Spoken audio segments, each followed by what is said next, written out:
Ω, καλώς τες. Κλάρκ, τι κάνεις εδώ? Τον έπαιζε στα Σιέρα. Το παίζω και μπροστά σας άμα θέλετε. Τι βλέπεις, και μια φωτογράφηση? Πάω να πάρω καμιά πίπα τώρα. Λάνα, το σκέφτηκα πάλι και θέλω να σε γαμίσω. Δεν θέλω να σε ξεκολλιάζει μόνο ο Λέξ.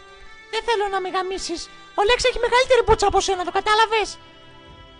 Μα εμένα είναι τσαλένια, δεν παθαίνει τίποτα. Είμαι ο Σούπερμαν. Μπορώ να σε γαμάω μέρες, εβδομάδες, να σε ξεκολλιάζω μωρή καριόλα. Δεν θέλω να με γαμίσεις, ρε παιδάκι μου. Ο Λέξ γαμάει καλύτερα, το κατάλαβες? Θέλω να σε γαμίσω πάλι όπως παλιά. Δεν το καταλαβαίνεις αυτό? Θέλω να σου χώσω την μπούτσα μου μες στην τρελή σου την κολάρα, να σου σκίσω τη μουνάρα,